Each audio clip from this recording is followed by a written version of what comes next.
Journée nationale de commémoration de la victoire et de la paix, hommage à tous les morts pour la France. Geneviève Darrieussecq, ministre déléguée auprès de la ministre des Armées, chargée de la mémoire et des anciens combattants. C'était il y a un siècle. Ce 10 novembre 1920, la Grande Guerre est achevée depuis 2 ans. Dans la citadelle de Verdun, Auguste Thym, soldat de 2e classe et pupille de la Nation, dépose un bouquet d'œillets blancs et rouges sur le cercueil d'un soldat. Un parmi tous les combattants des Flandres, de l'Artois, de la Somme, du Chemin des Dames, de Lorraine, de la Meuse, un de ces braves, un des poilus qui participa à une interminable guerre, un de ces Français qui œuvra à la tâche incommensurable de la victoire. Un parmi des milliers qui est devenu le soldat inconnu. Le 11 novembre 1920, le peuple de France l'accompagne solennellement sous les voûtes de l'Arc de Triomphe.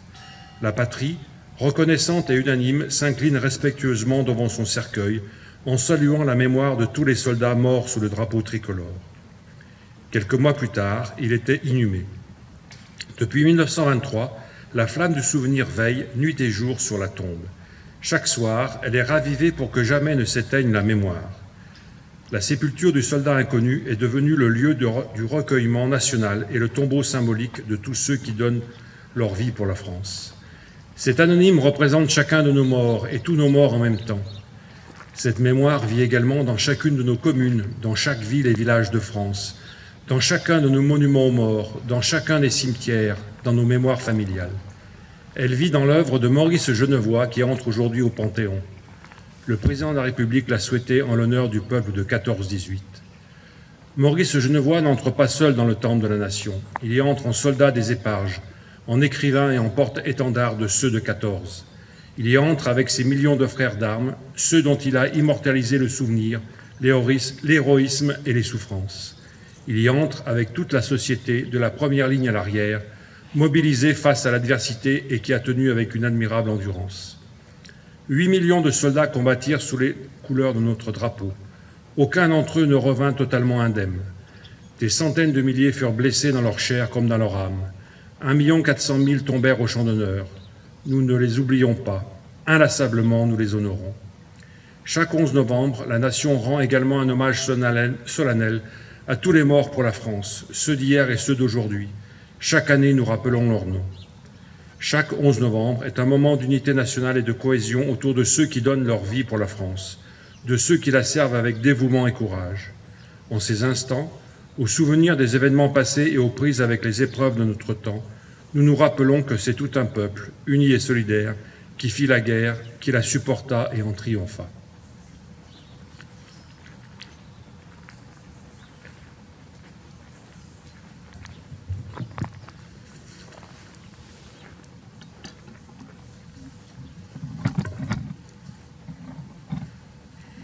Mesdames, Messieurs les élus, Mesdames, Messieurs les représentants des anciens combattants, leurs familles, Mesdames, Madame, Monsieur, représentant l'écho du Recullet, chers musiciens, Mesdames, Messieurs, les membres aussi de la police municipale qui sont avec nous ce matin, Mesdames, Messieurs, chers Thoirisiens, voilà maintenant plus de 100 ans que nous nous réunissons pour nous souvenir que la France, que le monde entier a vécu 4 années de guerre, 4 années de cauchemar. Le 11 novembre est le jour de la commémoration de l'armistice de 1918 qui mit fin au combat de la Première Guerre mondiale. Il est le rappel du terrible destin qu'ont subi les peuples français, les peuples alliés et tous les autres peuples lors de ce conflit. Ce 11 novembre 1918, les cloches de toutes les communes françaises ont sonné à toute volée pour célébrer la fin de l'horreur. Aujourd'hui, nous célébrons la signature de l'armistice qui a mis fin à un conflit dévastateur pour toute l'Europe et pour tous les peuples venant d'Asie, d'Afrique, d'Amérique et des pays du Pacifique.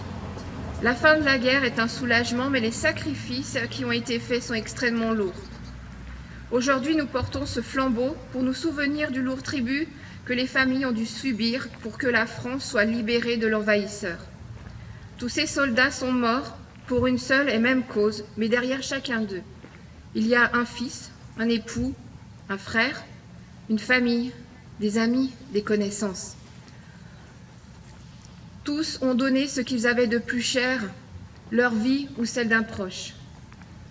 Vous le savez, depuis 2012, l'hommage que nous rendons est élargi à l'ensemble des morts pour la France depuis la Première Guerre mondiale.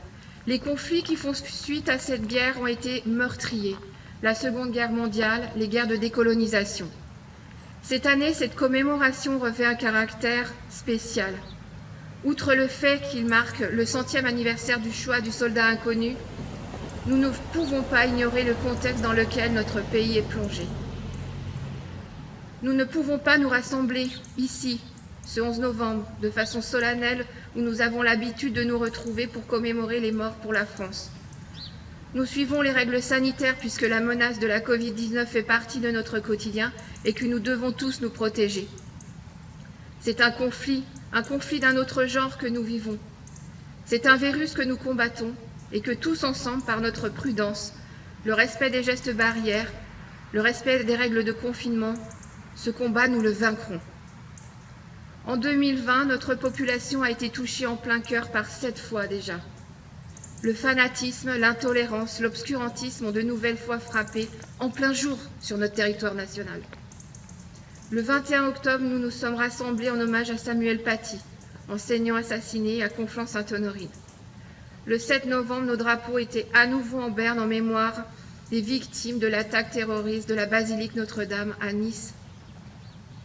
Nous pensons à ce jour aux 263 Français qui, depuis 2015, sont tombés sous les coups des fanatiques islamistes. Notre République, ses principes fondateurs ont une nouvelle fois été bafoués. Il nous faut défendre nos valeurs, ces valeurs qui figurent sur le fronton de nos mairies. Liberté, égalité, fraternité.